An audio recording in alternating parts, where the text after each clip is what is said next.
자, 우리가 지난 시간에 오케이 됐습니다. 자, 비가 많이 오는데 지난 시간에 우리가 그 오전 컨텍스트 프리 그래마의 이제 기본적인 개념하고 컨텍스트 프리 그래마에서 어떤 이제 스트링을 생성해 내는 그런 과정에 대해서 우리가 이제 살펴봤었어요. 그래서 컨텍스트 프리 그래마라는 녀석은 타입 2 그래마고요. 이제 기본적인 문법의 형태에는 알파 구조를 이제 따른다라고 이야기를 했었죠. A는 VN에 속하게 되고요. 알파는 V 스타에 이제 속하는 그러한 형태입니다. 그리고 컨텍스트 프리 그래마가 이제 사용이 되는 건 어떤 프로그래밍 랭귀지에서의 신태틱 스트럭처 신태틱 스트럭처를 우리가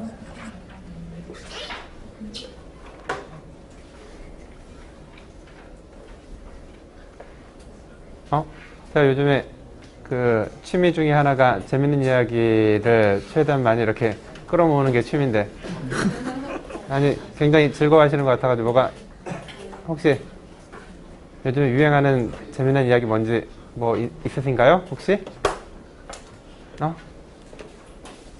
재밌는 이야기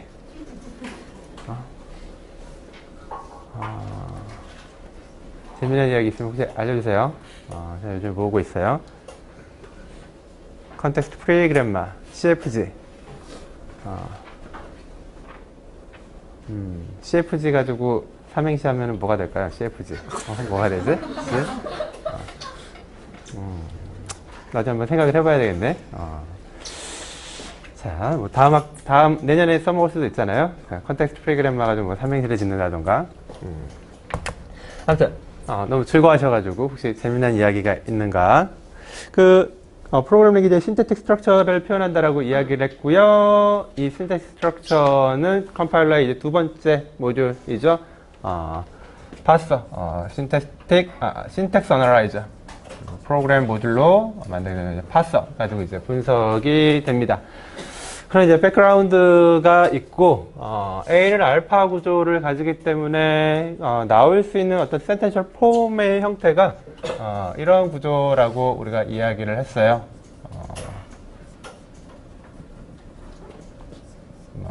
A에 N, A, N 플러스 1, 이런 구조를 이제 가진다라고 했었죠. 센텐셜 폼의 어떤 제너럴한 형태. 그 정기 문법하고는 조금 다르게, 넌터미널 심벌들이 여러 개, 위치할 수가 있다라고 이야기를 했고요. 정기문법은 어떻다라고 그랬죠? 우선형을 가질 경우에 정기문법에서 나올 수 있는 넌터미널의 수는 딱 한 개. 그리고 문장의 제일 오른쪽, 센텐스 폼의 제일 오른쪽에 나타날 수 있다라고 그랬죠.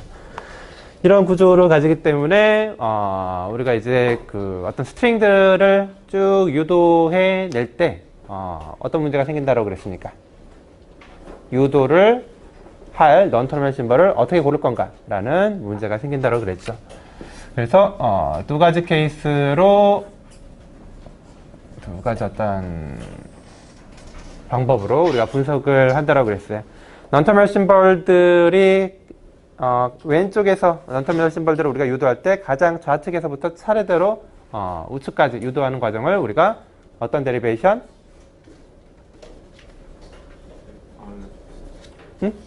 레프트 모스트 데리베이션, 레프트 모스트 데리베이션이라고 이야기를 했고요. 첫 번째, 그 다음에 오른쪽에서부터 왼쪽으로 이렇게 치환해가는 과정을 우리가 right most derivation이라고 이야기를 했었습니다. 그래서 left most derivation으로 얻어지는 파스를 우리가 left pass라고 이야기를 했고요. right most derivation으로 얻어지는 파스를 우리가 right pass라고 이야기를 했었죠. 파싱 기법으로 취급을 하게 되면 첫 번째 케이스로 나오게 되는 파싱 메소드를 우리가 탑다운 파싱이라고 이야기를 했고요.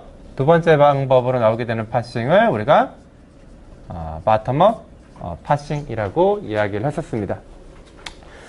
자, 그리고 뭐 파스는 그 레프트 모스트 데리베이션 할 때, 라이트 모스트 데리베이션 할 때 그 서로 다른 값을 가지게 된다는 것도 우리가 살펴봤었죠. 데리베이션 트리를 만들면서. 그러나 어떤 방법을 쓰더라도 데리베이션 트리, 파스는 다를지라도 데리베이션 트리는 탑다운 방법을 쓰던 우리가 탑다운 방법을 쓰던 바텀업을 쓰던 데리베이션 트리는 모두 다 똑같다라고 이야기를 했었습니다. 하나의 데리베이션 트리 나오는 걸 봤고요. 만약 그 데리베이션 트리가 동일한 어떤 입력 스트링에 대해서 데리베이션 트리가 2개 이상 나온다. 그러면 해당 문법은 어떤 문법? 모호한 문법이다라고 이야기를 했었죠. 그래서 문법이 모호해지게 되면 파싱 과정이 결정적으로 진행이 될 수 없고 비결정적으로 진행이 되기 때문에 이러한 모호한 문법을 우리가 변경해야 된다라고 이야기를 이제 했었죠. 그래서 그 모호한 문법이 만들어지게 되는 전형적인 형태는 보시는 것처럼 이런 우측에 나와 있는 좌측에 나와 있는 넌터미널 심벌이 우측에 세기적으로 이렇게 위치하게 되는 경우에 우리가 아주 전형적인 형태의 모호한 문법이라고 이야기를 했고요. 보시는 것과 같은 문법이 이제 일반적인 형태의 이제 모호한 문법의 예입니다. 그래서 센텐스 폼이 A, 알파, A, 알파, A 이런 어떤 센텐스 폼이 들어오게 된다면 트리가 2개 생기게 되죠. 이러한 트리 A, 알파, A, A, 알파, A 또는 어떤 게 나올까요? A, 알파, A 이런 것들이 이제 나오게 되죠. 2개 이제 서로 다른 트리가 나오게 됩니다.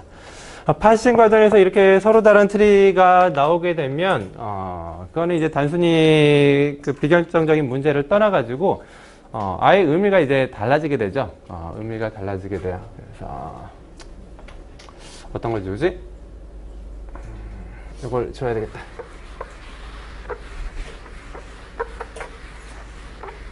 지난 시간에 배웠던 것처럼 어떤 2가 2 더하기 2 또는 2 곱하기 2 또는 뭐 A 이런 문법이 있다라고 하면은 A 더하기 A 곱하기 A 라는 입력 스트링이 들어왔을 때 나올 수 있는 트리가 2가지 생기게 되죠.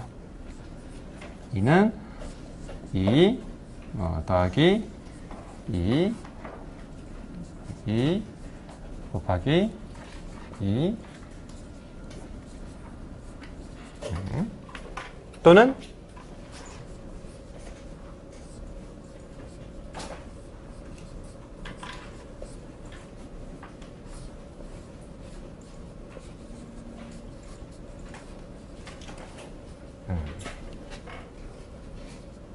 두 가지 형태의 이제 트리가 나오게 됩니다.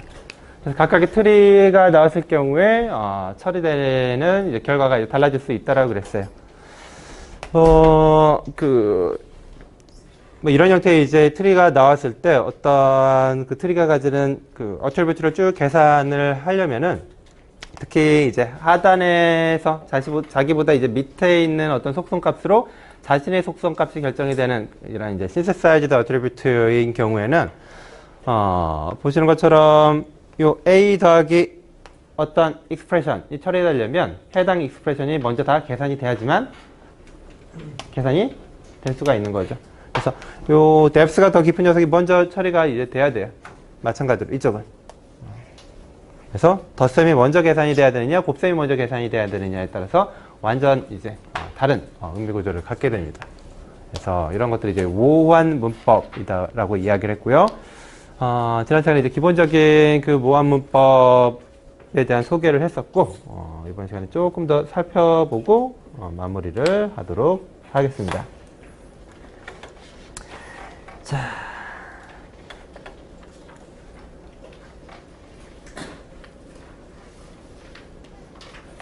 아까 얘기한 이제 제너럴 폼이었죠? A는 A, 알파 A. 구조를 가질 때, 저런 구조를 가지게 되면 문법이 무조건 모호한 문법이 됩니다. 트리가 2개 이상 나올 수밖에 없기 때문에 무조건 모호한 문법이 돼요. 무조건 모호한 문법이고요. 자, 모호한 문법을 모호하지 않게 바꾸기 위한 이제 기본적인 방법은 넌터미널 심벌을 추가하는 겁니다. 넌터미널 심벌을 추가. 넌터미널 심벌을 추가해가지고 강제로 우선순위를 주는 거예요. 강제로. 강제로 우선순위를 줍니다.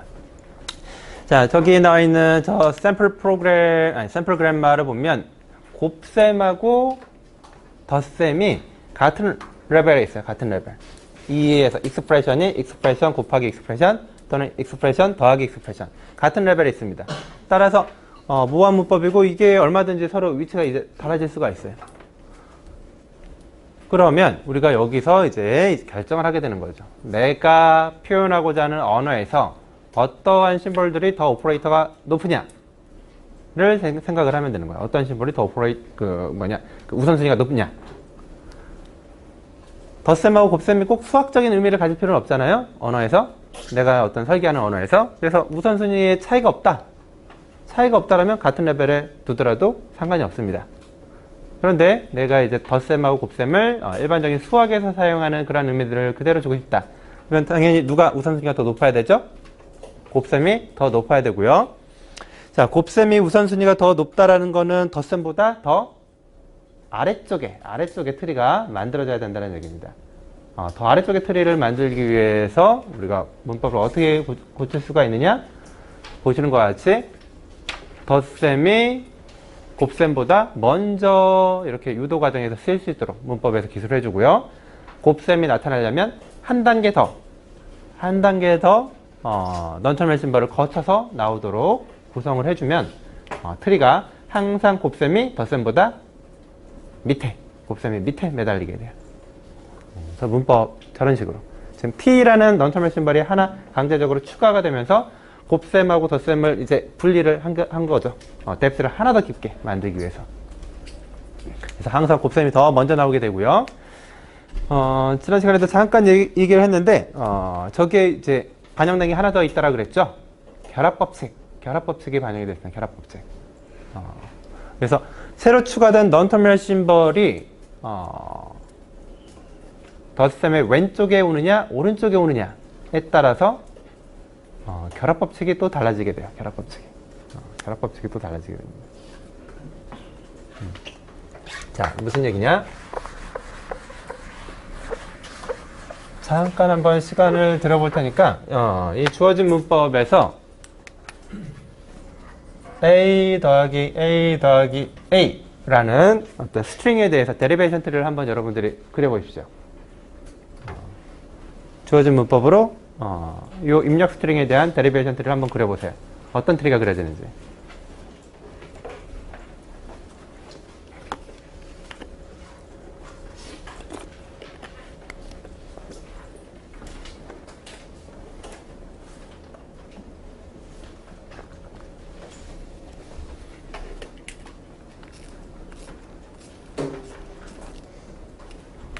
데리베이션 트리 그려지나요?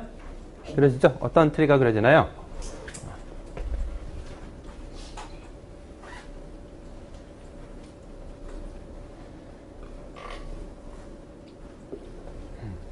데리베이션 트리를 그려보면 제가 이야기한 결합법칙에 대한 힌트를 얻으실 수가 있어요. 트리의 뎁스가 깊어진 녀석이 먼저 연산이 된다고 제가 이야기를 했죠. 먼저 연산이 된다고. 자, 그래서 트리를 그려보시면 어떤 게 성립이 되는지를 여러분들이 아실 수가 있습니다. 이게 맞게 되는 건지 또는 트리에 따라서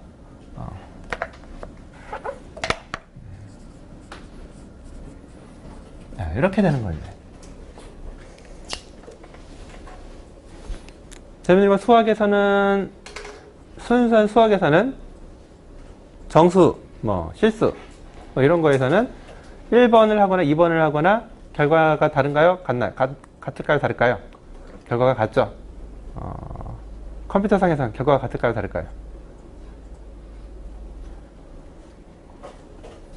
컴퓨터상에서는 결과가 같을까요? 다를까요?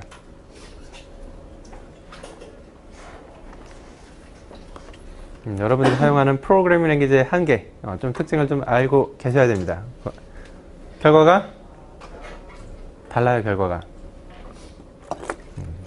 모든 경우에 무조건 다르다는 게 아니라 특별한 오퍼런드가 오게 되면 결과가 달라지게 됩니다. 결과가 달라지게 돼요. 왜 달라질까요? 어떤 정수의 값의 표현 범위가 결정이 되어 있기 때문에 오버플로우 같은 것들이 이제 발생을 이제 하게 된다라면 발생을 하게 될 경우가 있어요. 덧셈을 쓰게 되면 오버플로우가 발생이 될 수가 있겠죠. 뭐 그런 것들. 이게 어떤 걸 먼저 연산하느냐에 따라서 어떤 익스프레션의 결과값이 달라지게 되는데 트리 그려보셨나요? 1번이 맞나요? 2번이 맞나요? 1번이 맞게 되죠. 왜죠? 앞쪽이 더 뎁스가 깊은 이게 나오게 됩니다. 만약 그 2는 2 더하기 t의 순서가 t 더하기 2로 바뀌었으면 어떻게 될까요? 2번이 맞게 됩니다. 그래서 어떤 오퍼레이터의 결합 법칙 같은 것들도 우리가 결정을 해줄 수가 있어요. 저런 문법의 형태 가지고. 그렇고요. 자, 그 다음에 요거 잠깐 얘기해야지. 자, 근데 우리가 3장에서 여러분들 배웠다시피 어떤 제가 문제를 해결하는 방법들을 소개하면서 막 알고리즘 같은 것들을 얘기해줬죠. 그런 항목들은 사실 이제 어떠한 입력에 대해서도 여러분들이 해당한 알고리즘을 적용하면 그대로 문제가 풀립니다. 아주 심플한 경우에 정말. 근데 보시는 것과 같은 이러한 우선순위를 해결하는, 그래서 문법을 변환하는 거는 사실 알고리즘이 있다? 어떤 포멀 메소드가 있다? 포멀 메소드가 없습니다. 포멀 메소드가 없고요. 어떤 여러분들이 좀 휴리스틱한 접근 혹은 이제 경험적인 접근을 통해 가지고 바꾸셔야 됩니다. 좀 이제 한계점이 있어요. 자, 간단한 예, 유사한 예를 보시면은 우리가 이제 우선순위를 지정해주기 위해서 조금 더 이제 변화된 형태의 문법을 보실 수가 있는데, 자, 더하기하고 빼기는 같은 우선순위를 가지기 때문에 똑같은 수준에서 위치하고요. 곱하기하고 나누기는 덧셈 뺄셈보다 우선순위가 높기 때문에 그 다음 단계로. 그 다음에 파워를 표현하기 위한 녀석은 곱셈보다 더 우선순위가 높기 때문에 그 밑단계로. 그 다음에 마이너스 오퍼레이터, 음수로 바꿔주는 마이너스 오퍼레이터는 그거보다 역시 우선순위가 높기 때문에 한 단계 더 밑으로. 그리고 괄호 연산자는 어떤가요? 우선순위가 가장 높겠죠. 가장 밑으로 나오게 됩니다. 오퍼레이터가 많아지면 많아질수록, 그리고 우선순위가 서로 다르면 다를수록 어떻게 될까요? 문법이 점점점 길어지겠죠. 넌터미널 심벌들이 계속 추가가 되고. 그리고 여러분들이 쓰는 프로그램 랭귀지의 오퍼레이터는 몇 개일까요? C 언어에서의 오퍼레이터 개수. 덧셈, 뺄셈, 곱셈, 나눗셈. 그 다음에 논리 연산자들 들어가 있고, 관계 연산자들 들어가 있고, 비트와이즈 오퍼레이터들 쭉 들어가 있고, not 오퍼레이터 같은 것들도 들어가 있고, 등등등. 오퍼레이터의 개수가 훨씬 더 많죠. 훨씬 더 많아요. 문법의 사이즈가 어떨까요? 굉장히 이렇게 쭉 길어지는 오퍼레이터에.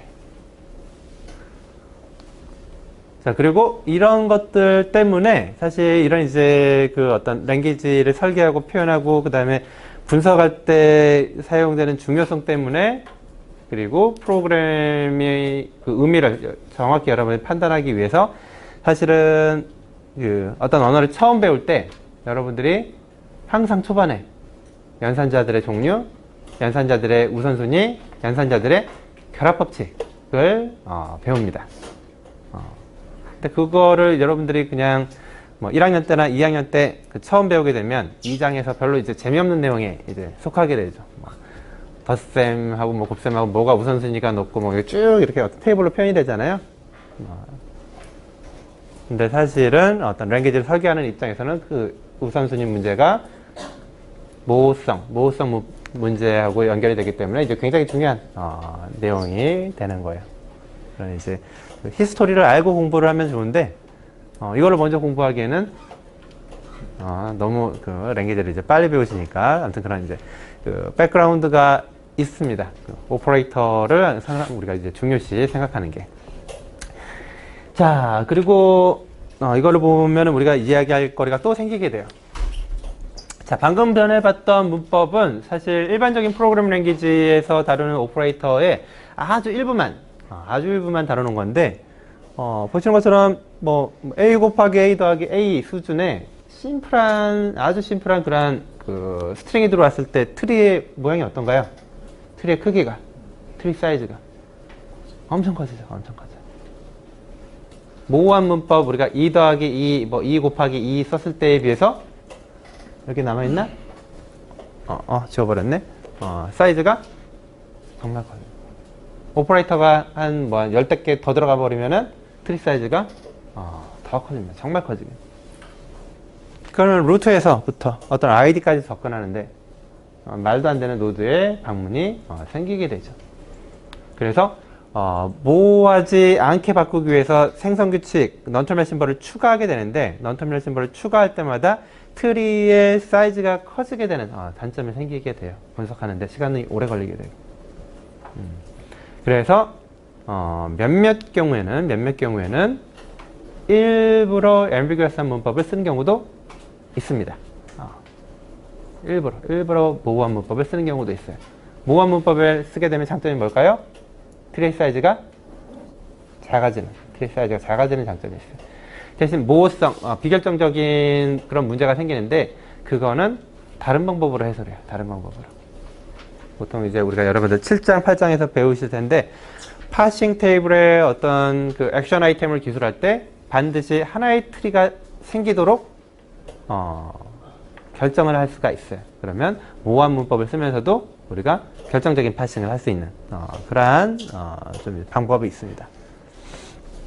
아무튼 트리의 사이즈가 여기 굉장히 이제 커지게 돼요. 일반적으로 이제 모호하지 않은 문법을 이제 쓰게 되면. 그리고 그게 이런 뭐라고 해야 될까? 정말 그 프랙티컬리티 측면에서 봤을 때는 조금 생각을 해봐야 될 수 있는 그러한 문제가 있다라는 거 알아주시면 좋겠습니다. 자, 여기까지 해서 그 기본적인 문법의 소개와 ambiguous한 그래머, 데리베이션 트리 이런 것도 쭉 소개를 했고요. 혹시 질문 있으신 분 계실까요? 궁금한 점? 네. 여기서 왜 F를 쓰는 거? 바로 A 쓰면 되는 것 같은데.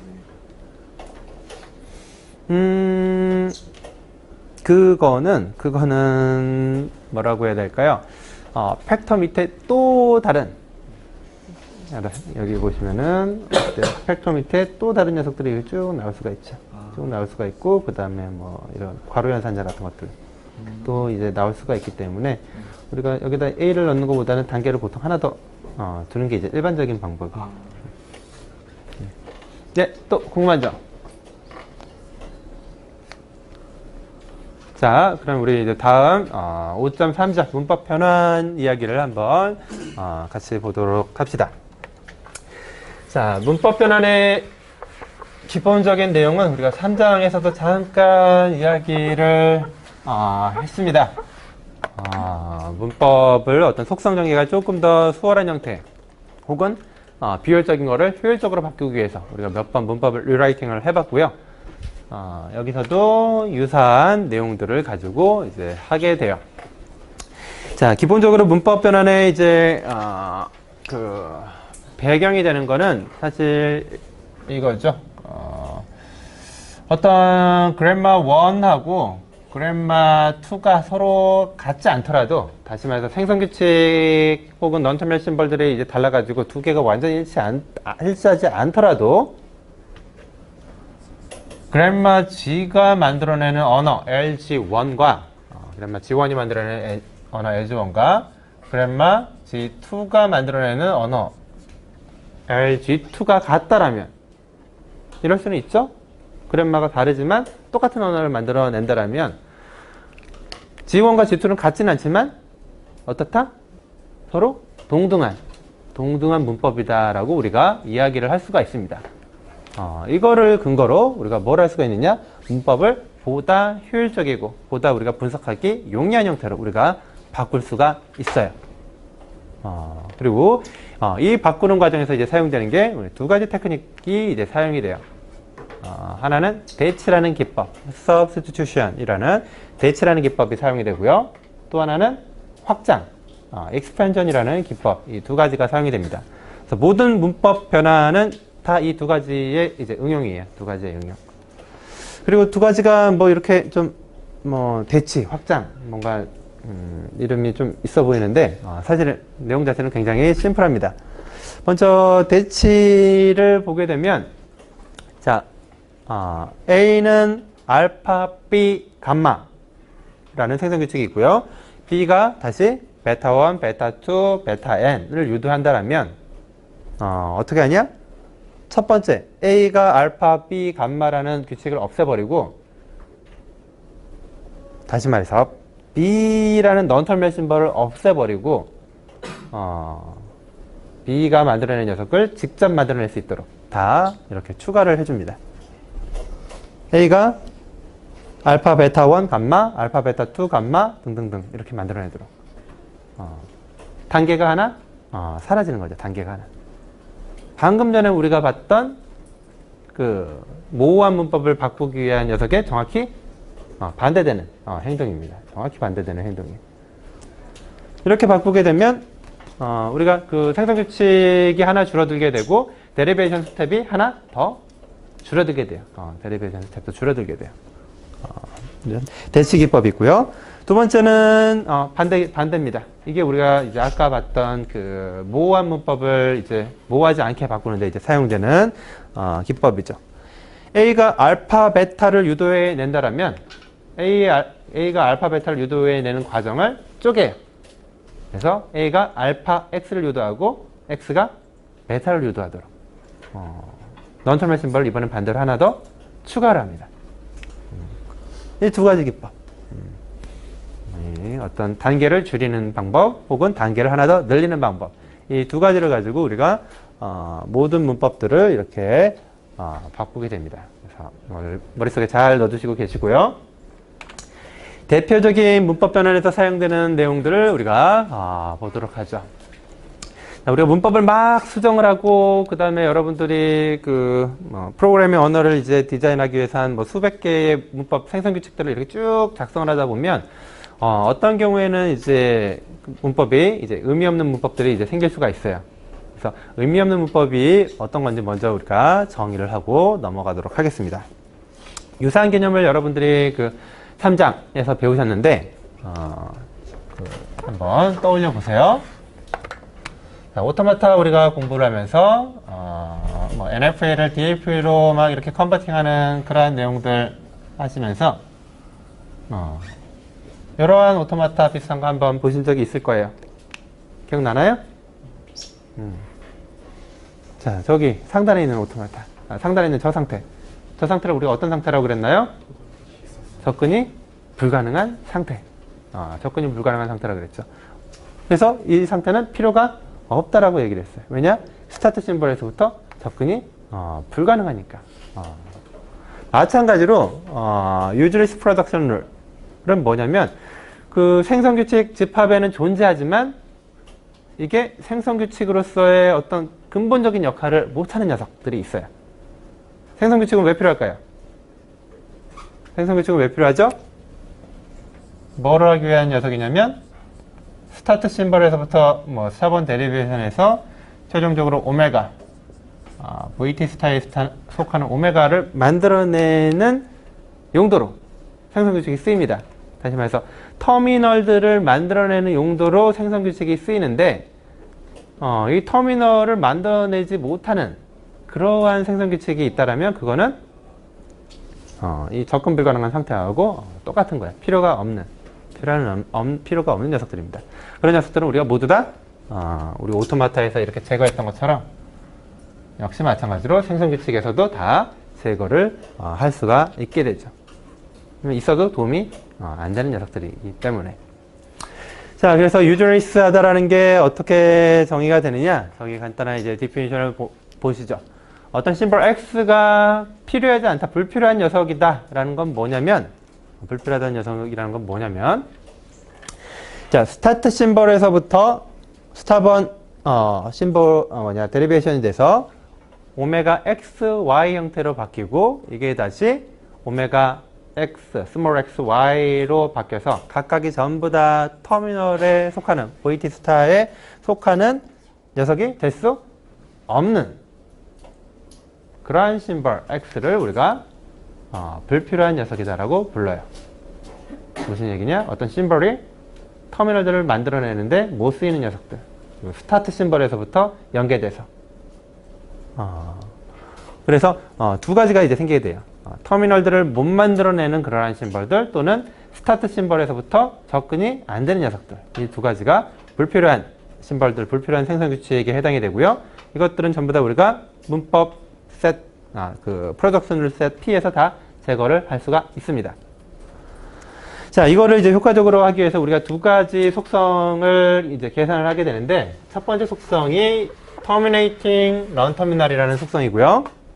두 번째 속성이 accessible symbol이라는 속성입니다.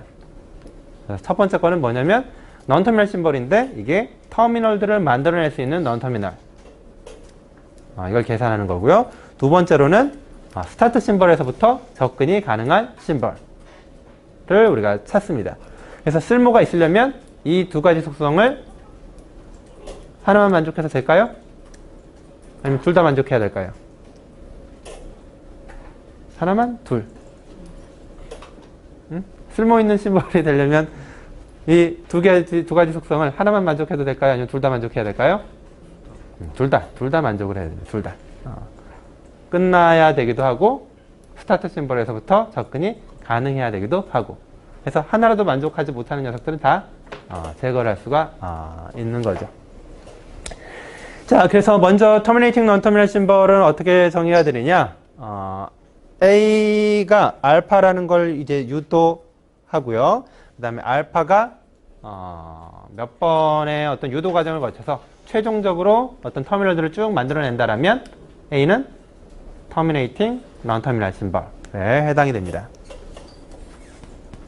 직접적이 아니더라도 간접적으로라도 어떤 스트링들을 만들어낼 수 있으면, 터미널들을 만들어낼 수 있으면 terminating non-terminal에 해당이 돼요. accessible 심벌은 뭐냐면 스타트 심벌에서부터 몇 번인가 데리베이션을 거쳐서 도달이 가능한 그러한 심벌들을 우리가 accessible 심벌이라고 이야기를 해요. 이 두 가지를 우리가 계산하면 불편한 심벌들을 찾아낼 수가 있습니다.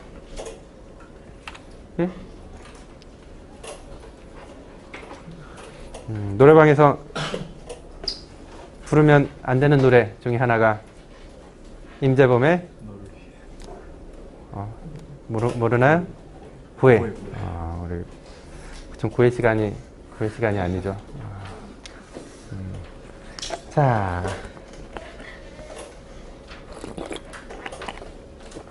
노래 얘기가 잠깐 나왔는데 제가 한동안 계속 90년대 음악만 듣고 다녔어요. 계속 90년대 뭐 어떤 게 있지? 토토가에서 많이 나왔던 그런 노래들. 서태지와 아이들, 듀스, 그다음에 또 누구야? 터보, 베이비복스, 아시는 분들인가요? 잘 모르나요, 여러분들? 그랬더니 와이프가 이제 그러면 안 된다라고 이제 좀 강력하게 얘기를 해가지고 최신 노래를 이제 찾아봤죠. 그래서 요즘 듣고 있는 게 고등 래퍼? 고등 래퍼 유명한가요? 고등 래퍼. 최근에 듣고 있는 게 그 중에서 뭐야? 바코드? 바코드. 그런 거 듣고 있는데 친구가 필요하더라고. 그걸 노래방에서 부르려면 친구가 필요하던데 나 혼자서는 안 될 것 같고 뭔가 이제 같이 할 수 있는. 아무튼 좀 노래 얘기가 나와가지고 잠깐 요즘에 새로운 노래를 듣고 있습니다. 혹시 유행하고 있는 게 또 어떤 게 있을까요? 여러분들 잘 듣는 요즘에 유행하는.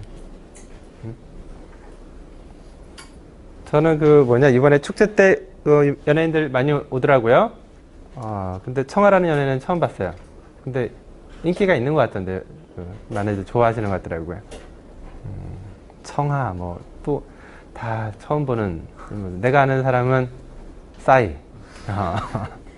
싸이는 많이 봤지. 싸이는. 자, 아무튼 terminating non-terminal, accessible symbol 우리가 이 두 가지를 이제 계산을 해야 되는데 계산하는 방법은 아주 심플해요. 그 루프 하나, 복잡도 n짜리. 우리가 아주 이제 그 쉽게 계산할 수 있는 그러한 이제 복잡도를 가지고 있고요. 자, 먼저 터미네이팅 넌터미널 계산하는 그런 과정들을 보게 되면 먼저 vn 프라임으로 그 초기 값을 갖게 됩니다. 그래서 어떤 초기 값을 갖느냐? 직접적으로 터미널들을 유도하는 생성 규칙을 다 추가를 해요. 그래서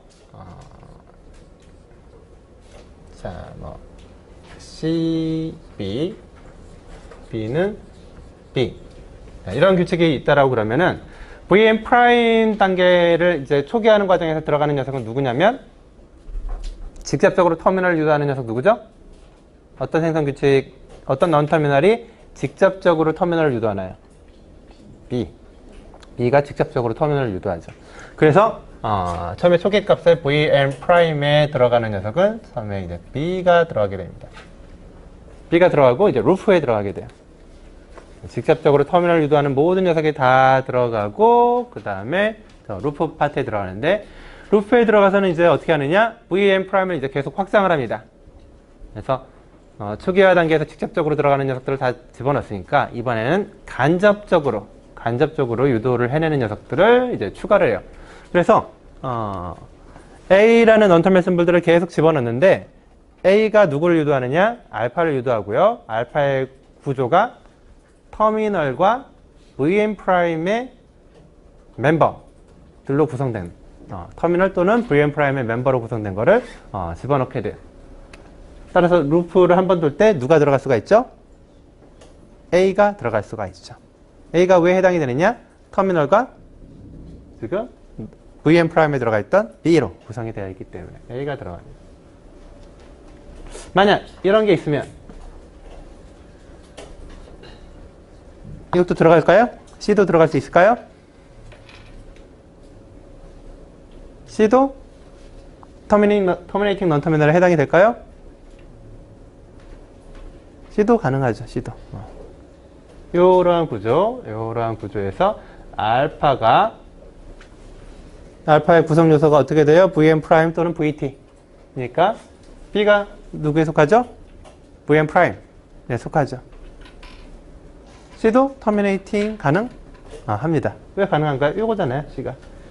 C를 우리가 그 substitution을 이제 쓰게 되면은 이렇게 바뀌게 돼요. 그렇죠? 같은 녀석. 그래서 C 같은 것도 이렇게 들어가게 돼요. 언제까지? 더 이상 vn 프라임이 늘어나지 않을 때까지 계속 반복을 하게 됩니다. 자, 이게 이제 터미네이팅 넌터미널을 계산하는 방법이고요. 자, 억세시블 심볼을 계산하는 방법은 스타트 심볼에서부터 이제 접근 가능한 심볼들을 우리가 계산한다라고 이야기를 했어요.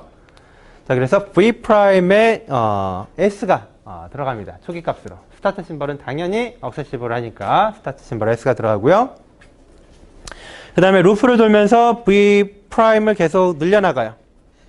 그리고 억세시블 심볼은 터미널, 넌터미널에 모두 다 포함이 됩니다. 기본적으로. 터미널, 넌터미널이 모두 포함이 돼요. 자, 그래서 루프를 돌면서 x를 추가하는데 x는 어떤 녀석이냐? v'에 들어가 있는 심볼에서부터 유도가 될 수 있는 v'에 들어가 있는 녀석에서부터 그 오른쪽에 있는 우왕에 있는 라이트 핸드 사이드에 있는 녀석들을 다 추가를 하게 돼. 자, 그러면 이 문법을 가지고 우리가 억세시블 심볼을 계산을 해보면 v'의 초기 값은 누군가요? 스타트 심볼 A고요. 루프를 한 번 돌면 들어오는 녀석은 누구죠? A에서 나올 수 있는 녀석이 C, B가 나올 수가 있겠죠. C, B가 되겠고요. 그 다음에 다시 한번 루프를 돌면 A에서 나올 수 있는 녀석은 다 들어갔고 이제 B에서 나올 수 있는 녀석 누가 들어가죠? B에서 나올 수 있는 녀석? B 들어갈 수 있고요. 루프를 또 한 번 돌면 추가되는 게 있나요? 추가되는 게 없죠. 다시 말해서 접근 가능한 녀석은 A, C, B, B 밖에 없어요. 누가 접근 불가능한가요? C는 접근이 불가능해지게 되죠. 자, 그래서 이렇게 terminating non-terminal 심벌과 accessible 심벌을 계산해서 이 각각의 요소를 만족하지 않는 녀석들을 모두 다 우리가 제거를 하면 돼요. 제거를 하면 됩니다. 간단히 예를 보면서 우리가 한번 실제로 accessible 심벌과 terminating non-terminal이 어떻게 계산되는지 다시 한번 예제를 보고 공부를 해보죠. 자, 문법은 하나, 둘, 셋, 넷, 다섯, 9개의 문법이 존재하고요. 9개의 생성규칙. 9개 생성규칙이 존재하고, non-terminal 심벌은 A, S, A, B, C 4개. terminal 심벌은 A, B 두 가지입니다. 먼저 terminating non-terminal 심벌을 계산을 해보죠. 그러면 초기치로 직접적으로 터미널들을 만들어낼 수 있는 non-terminal 심벌이 다 들어가요. 누가 해당이 되나요? A하고 C가 해당이 되죠. A하고 C. A하고 C가 들어오고요. 자, 그리고 이제 반복해서 A하고 C에서부터 나올 수 있는, 그리고 터미널을 만들어낼 수 있는 녀석들을 이제 따져봅니다. S 해당이 되나요? S 해당이 되나요? S 가능하죠? 그렇죠? S가 A를 유도하기 때문에 S도 터미네이팅 합니다. S 추가가 되고요. 자, 그 다음에 A는 들어갔고 B 가능한가요? B는 현 단계에서 A만 그 Vm 프라임에 들어가 있고 B는 Vm 프라임에 들어가 있지 않으니까 가능하지 않죠. C는 들어가 있고, 그래서 S가 하나 추가됐으니까 다시 한번 루프를 돕니다. 그래서 A, C, S가 들어간 상태에서 B가 역시 가능한지를 체크를 해보는데 B는 여전히 불가능하죠. 그리고 더 이상 달라지지 않기 때문에 terminating non-terminal은 A, C, S 이 세 가지가 됩니다. 세 가지. 자, 그 다음에 accessible symbol 초기 값은 S고요. 스타트 심벌 S고요. S에서부터 직접 유도가 나오는 S에서부터 접근 가능한 심벌 누군가요? A하고 B. 그리고 A에서부터 역시 직접 접근이 가능한 녀석은 A, B 들어가 있고, 그 다음에 또 small b 들어가 있고, S는 원래 추가가 되어 있고요. B에서부터 유도가 가능한 녀석은 역시 A, B, B, B인데 다 들어가 있으니까 뭐 루프 한 번 더 돌면 더 이상 달라지는 게 없을 거예요. 여기서 멈춰지게 되죠. 그래서 V'에는 C가 들어가 있는데 V'에는 C가 또 이제 빠져 있고, V'에는 B가 빠져 있고 V'에는 또 이제 B가 들어가 있고 그렇네요. 자, 이거를 가지고 우리가 주어진 문법을 이제 바꾸게 됩니다. 자, 먼저 그 terminating 하지 않는 심벌 누굽니까? B가 terminating 하지 않죠? 그래서 B라는 어떤 심벌은 절대 끝나지가 않기 때문에 B가 들어간 모든 규칙들은 다 의미가 없습니다. 쓸모가 없어요. 그래서 B가 들어간 모든 규칙들을 우리가 다 지울 수가 있습니다. 왜냐? B로 넘어가게 되면 끝나지가 않아요. 끝나지가 않는다라는 얘기입니다. 끝나지가 않는다라는 얘기. 그래서 주어진 생성규칙들 중에서 B가 포함되어 있는 모든 생성규칙들을 다 우리가 제거를 할 수가 있게 되고요. 자, 두 번째로 스타트 심벌에서부터 접근 불가능한 녀석 누가 있죠? C. 그래서 C에서 유도가 되는 녀석들 모두 다 제거를 해야 됩니다. C가 들어간 녀석들. 자, 이렇게 두 가지 그 프로퍼티 체크들을 모두 해주고 나면 지금 남아있는 거 S는 A, 그리고 A는 BS 또는 B. 이 세 개의 생성규칙만 의미가 있는, 쓸모가 있는 생성규칙이 되는 거죠.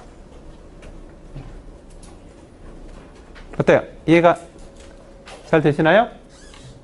불필요한 생성규칙들을 우리가 이렇게 terminating non-terminal, 다시 말해서 어떤 그 터미널들을 만들어내는 non-terminal들을 계산하고, 스타트 심벌에서부터 접근이 가능한 넌터미널하고 터미널들을 계산해서 이 두 가지를 만족하지 않는 녀석들을 우리가 제거함으로써 문법을 이렇게 조금 더 효율적으로 필요가 있는 문법들로만 우리가 구성을 할 수가 있습니다.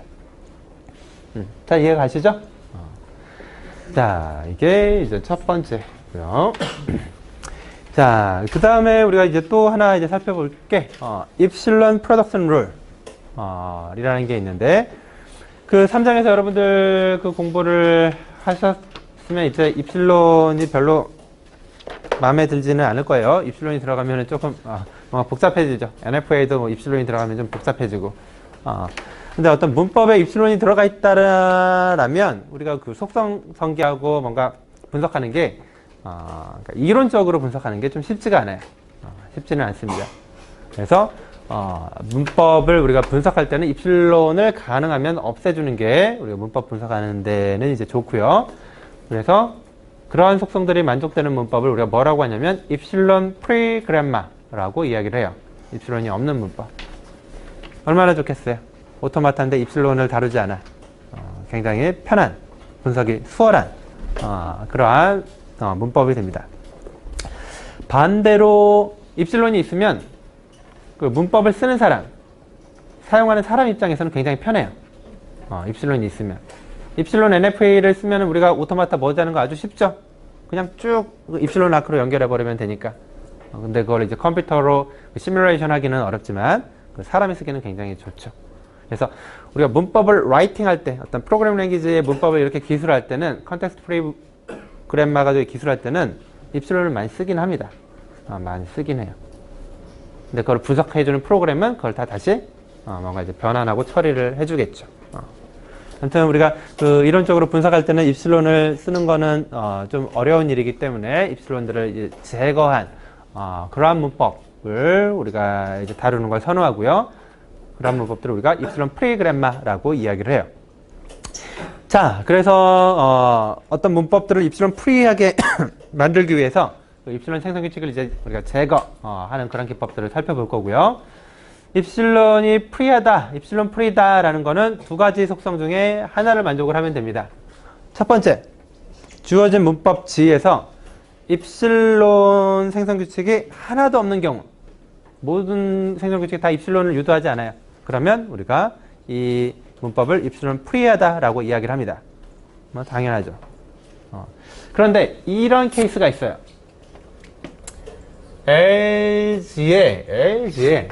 LG에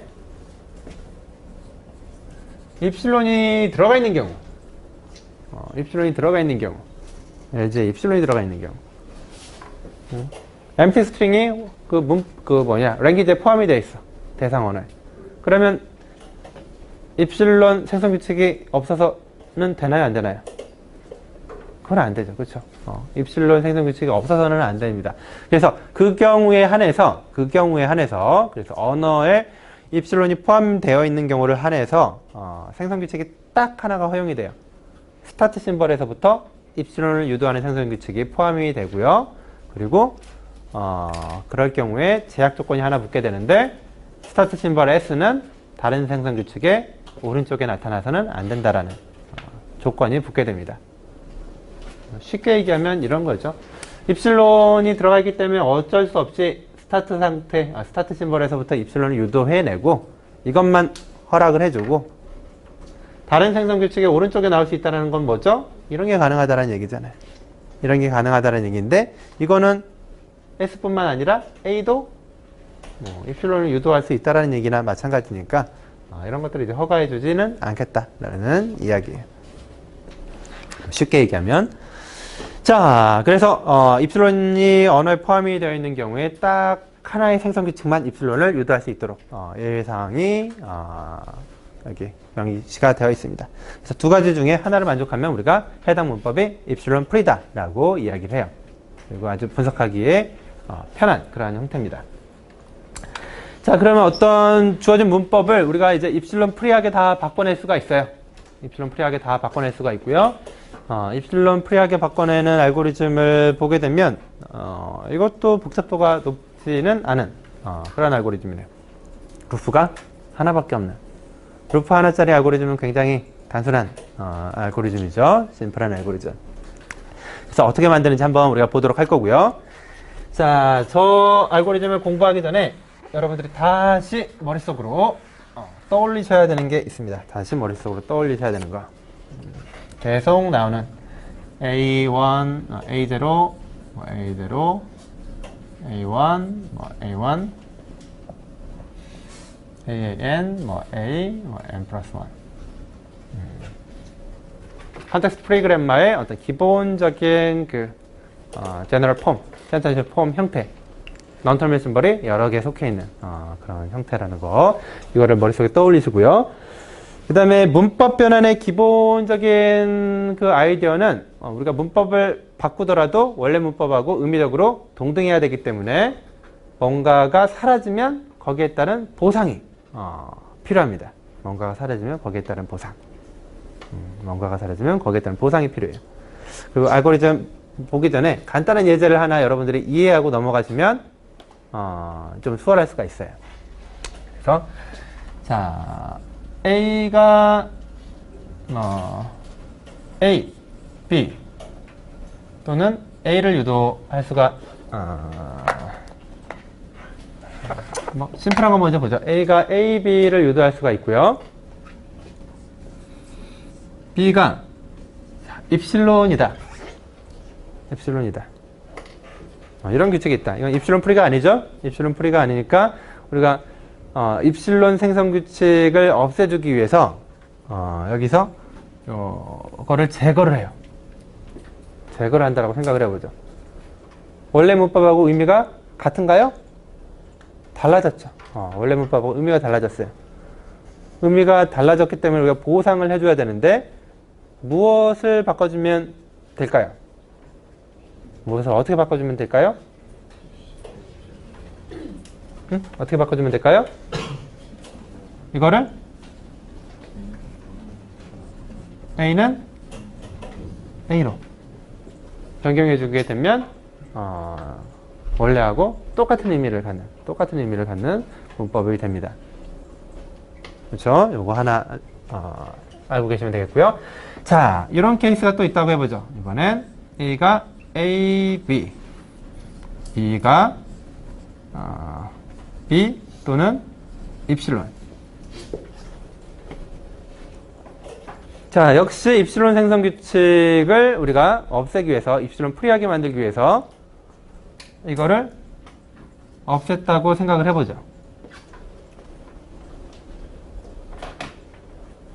문법이 역시 의미가 달라지게 되죠. 의미가 달라지게 돼요. 그럼 어떠한 보상을 하게 되면 원래 있던 문법하고 동등하게 될까요?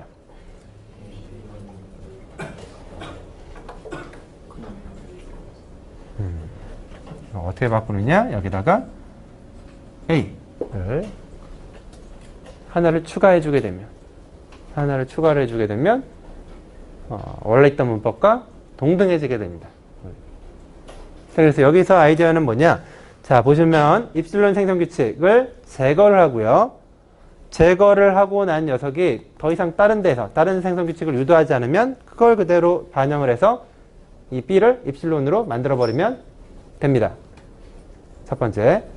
만약 제거를 했는데 B가 여전히 뭔가를 만들어낸다. 그러면 B가 있던 데에서 B가 있는 경우 또는 B가 입실론인 경우 이 두 가지를 고려를 해주게 되면 원래 있던 문법과 동등한 의미를 가지게 됩니다. 이해가 되시나요? 쉽죠? 이거를 가지고 이렇게 프로그램을 만든 거예요. 자, 보죠. 프로그램 코드를 한번 보죠. 자, 이 프로그램 코드를 볼 때 이제 하나는 이제 정의를 합니다. 어떤 non-terminal 심벌이 입실론을 만들어낼 수 있느냐, 입실론이 나오느냐를 이제 체크하기 위해서 nullable 심벌, nullable한 non-terminal들을 계산을 해요. 그래서 vn 입실론을 계산을 합니다. 어떻게 계산이 되느냐? A에서부터 스타번 데리베이션 돼서 입실론이 나오는 녀석들을 다 모아서 nullable한 어떤 non-terminal들을 다 계산을 해요. 자, 그리고 P'을 이제 새롭게 만듭니다. 입실론 프리한 녀석들을 위해서. P'에서는 뭐가 빠지느냐? 입실론을 유도하는 생성 규칙들을 다 제거를 해요. 지금 이것처럼 입실론을 유도하는 생성 규칙을 다 제거를 합니다. 그래서 새로운 P' 만들어져요. 당연히 P하고 P'은 의미가 달라지겠죠. 그 달라진 상태에서 자, 그래서 그 입실론 생성 규칙을 다 제거하고요. 이 for 루프는 뭐 하는 녀석이냐면 그러면 보상 규칙을 만들어주기 위한 루프예요. 방금 전에 봤던 것처럼 우리가 제거를 했죠. 제거해서 의미가 달라졌기 때문에 어때요? 보상을 해준 거죠. 그래서 이 for 루프는 보상 규칙을 만들어내기 위한 겁니다. 자, 그래서 코드를 보게 되면 어떤 문법의 형태는 당연히 이제 제너럴 폼을 우리가 고려할 수밖에 없어요. 제너럴 폼을 고려할 수밖에 없고 이러한 어떤 그런 일반적인 그 센텐셜 폼의 형태라고 이제 가정을 했을 때 여기에 들어가 있는 어떠한 일부 녀석이 만약 입실론을 유도해낼 수 있는 넌터미널이라면 다시 말해서 그 널러블한 넌터미널에 포함이 되어 있다라면 그 녀석을 가져다 한번 따져주는 거예요. Bi가 널러블한 녀석인데 다시 말해서 입실론을 유도할 수 있는 녀석인데 이게 입실론을 유도하는 녀석은 여기서 다 제거를 했으니까 다른 생성 규칙이 있느냐? Bi가 뭔가 베타라는 다른 녀석을 만들어내는 게 있느냐? 이렇게 있어. B가 입실론만 만들어내고 끝났으니까 이거 다 사라졌느냐? 아니면 입실론 외에 다른 규칙도 만들어내느냐를 체크를 해서 다른 규칙을 만약 만들어낸다라면 어떠한 생성 규칙을 보상해 주느냐? Bi를 그대로 살린 녀석을 놔두고요.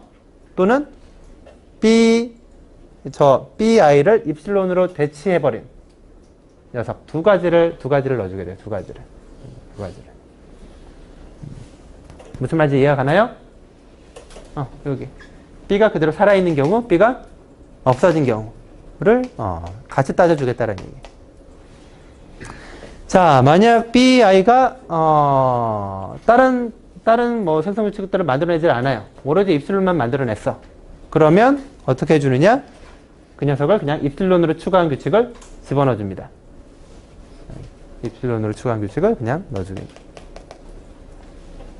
자, 그렇게 이제 계속 반복을 하는 거예요. 자, 그리고 난 다음에 마지막으로 S가 널러블한 녀석이다. 면 S가 널러블한 녀석이냐, 널러블하면 어떤 규칙을 추가해 주냐면 우리 그 입실론 프로그램마가 스타트 심벌에서부터 입실론을 유도하고 그 스타트 심벌은 다른 생성 규칙의 오른쪽에 나타나면 안 되기 때문에 강제로 새로운 생성 규칙을 하나 추가를 해줍니다. S'이 입실론을 유도해내고 또는 S'이 기존에 있는 S를 유도해낼 수 있도록 이런 생성 규칙을 추가를 해주면 전 문법이 모두 다 입실론 프로그램마로 우리가 바뀌게 돼요. 자, 이해가 되시나요? 혹시 잘 이해가 안 간다. 예제를 우리가 한번 보게 되면 여러분들 좀 더 쉽게 이해를 할 수가 있을 겁니다. 잠깐 시간을 드릴 테니까 1번하고 2번을 한번 여러분들 한번 해보세요. 1번하고 2번을 전부 다 입실론 프로그램마로 한번 변경을 해보십시오.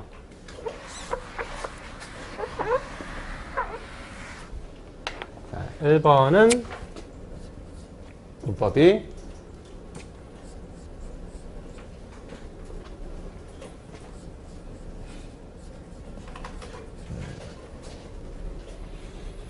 자, 2번이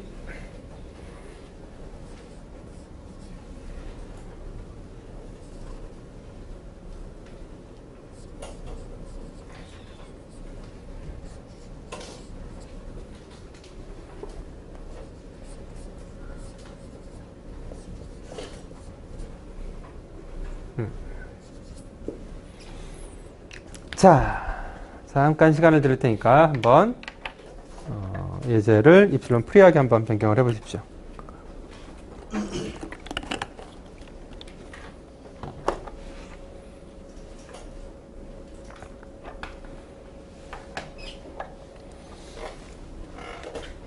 그리고 제가 설명을 해드렸던 게 뭐 보상규칙을 집어넣는 건데 사실 그 보상규칙이 결국 뭘 만드는 거냐면 입실론이 들어갔을 경우, 안 들어갔을 경우를 모두 따져주는 경우의 수를 다 이렇게 반영을 해주는 거라고 생각을 하시면 되겠어요. 입실론이 들어간 경우, 안 들어간 경우, 이거를 모두 다.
자, 첫 번째 거는 어떤가요?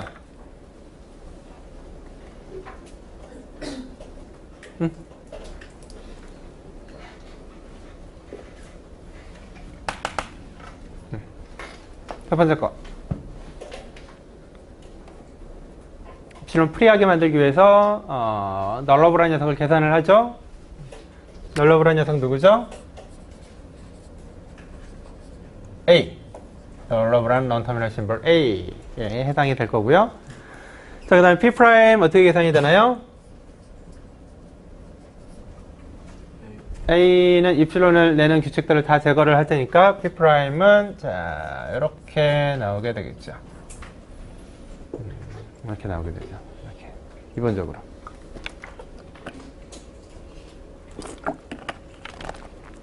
자, 그 다음에 어떤 것들을 추가하게 되어 있나요? P'에 들어가 있는 저런 녀석들 우리가 다 집어넣고 난 다음에 우리가 따져주게 되죠. 널러블한 심벌, 널러블한 심벌이 들어가 있는 규칙에 대해서, 널러블한 심벌이 들어가 있는 규칙에 대해서, 널러블한 심벌이 들어가 있는 경우 그 널러블한 심벌이 다른 생성 규칙을 만들어내느냐를 확인을 해서 다른 생성 규칙이 있다라면 각각의 심벌이 그게 있는 경우, 그게 없는 경우 반영을 해주게 되죠. 여기. 네, 그래서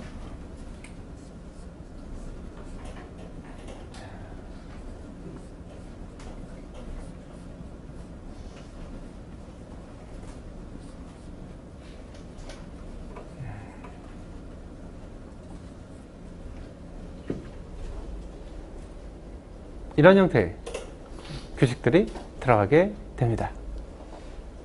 이런 형태의 규칙들이 들어가게 돼요. 왜 이런 형태의 규칙들이 들어가게 될까요? A가 입실론을 유도해낼 수 있기 때문에 입실론이 이제 안 됐을 경우에는 이 케이스죠. 입실론이 안 됐을 경우에 입실론이 들어간 경우, 뒤쪽에 입실론이 들어간 경우, 양쪽에 모두 다 입실론이 들어간 경우, 이런 게 이제 들어가게 돼요. 루프를 돌고 나면 이제 빠져나오게 되죠. 스타트 심벌이 널러블한가요? 스타트 심벌 A가 널러블하죠? A가 널러블하면 뭘 다시 추가를 해줘야 되나요? 새로운 생성 규칙 S'을 추가를 해주고요. S'이 입실론을 유도하고 A를 유도하는 이러한 생성 규칙을 추가를 해주게 되면 원래 있던 문법을 우리가 입실론 프리하게 이제 바꾸게 되는 겁니다.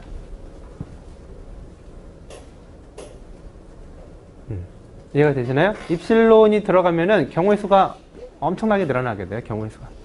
그래서 그 경우의 수를 모두 다 이렇게 따져줘야 되는 거예요. 이해가 되시죠? 자, 두 번째 건 어떻게 될까요? 두 번째 건 어떻게 될까요? 입술론 생성 규칙을 없앤다면 요거 없애게 될 거고요. 요것도 없애게 되겠죠. 그렇죠? 없애게 됩니다. B 같은 경우는 입실론을 내는 거 외에 다른 거를 내는 게 아니기 때문에 B가 들어가 있는 생성 규칙은 이렇게 바뀌어도 괜찮을 거예요. 일단은 그렇죠? 일단 저렇게 바뀌게 됩니다. 저 if 조건에 해당이 안 되니까 루프 안에 else 파트 때문에 이렇게 바뀌게 돼요. 저렇게 바뀌게 되고요. A가 문제죠. A는 입실론이 나올 수도 있고 AA가 나올 수도 있기 때문에 어떻게 됩니까? 이 규칙은 다시 또다시 확정이 됩니다. A가 그냥 나오는 경우, A가 안 나오는 경우로 바뀌게 될 거고요. A가 들어가 있는 거가 또 있어요. right hand side에. 그렇죠? A가 들어가 있는 경우가 또 있습니다. 그래서 A가 right hand side를 만들어내는 경우가 그대로 있기 때문에 이거 그대로 살려놓고 A가 입실론인 경우 다 이제 추가가 되게 되죠. S는 널러블한가요? S는 널러블하지 않기 때문에 새로운 생성 규칙을 추가할 필요는 없게 되는 거죠. 주어진 문법은 이렇게 되겠습니다. 최종적으로 S는 A, A, B 또는 A, B, A는 A, A 또는 A. 그래서 A에서 입실론이 사라지면서 나올 수 있는 경우의 수가 여기 추가가 됐기 때문에 우리가 얼마든지 입실론을 제거할 수가 있고요. 반복되는 과정에서 입실론이 제거되는 경우도 역시 표현이 가능해집니다. 동등할까요? 동등한가요? 한 것 같아요? 잘 모르겠어요? 동등한 문법. 자, 이렇게 우리가 주어진 문법을 입실론 프리하게 바꿔낼 수가 있습니다. 자, 질문 있나요, 없나요? 여러분들이 예제 조금만 더 풀어보시면 익숙해질 거고요.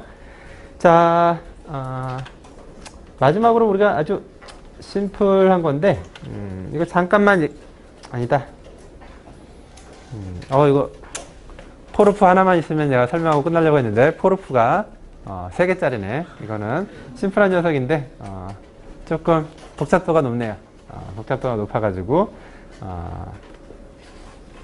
그리고 여러분들이 이미 기본적인 어떤 아이디어, 그 다음에 usual 심볼들, 그래서 불필요한 생성 규칙 제거하는 것들, 입실론 프로그램마 제거하는 것들을 우리가 다뤘기 때문에 오늘은 여기까지 하도록 하겠습니다. 혹시 질문 있으신 분?